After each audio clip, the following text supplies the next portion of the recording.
ডেটটা ছিল 5th June. তো গতকালের কথা বলছি। তো ব্রাইড রেডি করতে যাচ্ছিলাম, দেখতেই পাচ্ছ কী পরিমাণে ঘেমে গিয়েছিলাম। এই হচ্ছে ব্রাইডের লোকেশন, মানে আমার লোকেশন থেকে একদমই কাছে ছিল। এখানে গিয়ে আমরা একটু সেলফি তুলে নিচ্ছিলাম, আর একটা ঘরেতেই আমরা সবাইকে সাজাচ্ছিলাম। তো ব্রাইড আসার পরেই সঙ্গে সঙ্গে কারেন্টটা চলে গেল, তাই আমরা একটু নাচানাচি করছিলাম, হাসাহাসি করছিলাম যে কি মজা যে কারেন্টটাই চলে গেল। মানে অন্য কেউ হলে টেনশন করতে, এ আবার কারেন্ট চলে গেছে, কারেন্ট না থাকাতেই ক্রিম্পিং করছে, ভাবো তাহলে।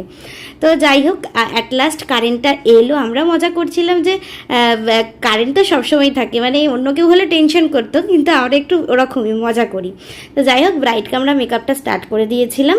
মেকআপটা আমি খুব সিম্পল অ্যান্ড স্যাটেলের ওপরেই করেছিলাম, কারণ ওটা আমি পছন্দ করি। সেটা তোমরা যারা আমার ভিডিও দেখো সেটা তোমরা সবাই জানো। এবং যেহেতু এই গরম, সেই গরমে আমার মনে হয়েছিল এটাই বেস্ট। এখানে ফাইনাল লুক ডান, শুধু হেয়ার স্টাইলটা হবে। তার আগেই তোমাদের সাথে একটু শেয়ার করে দিলাম। এই হচ্ছে ফাইনাল লুক। তোমাদের কেমন লাগলো অবশ্যই জানিও। তো চলো।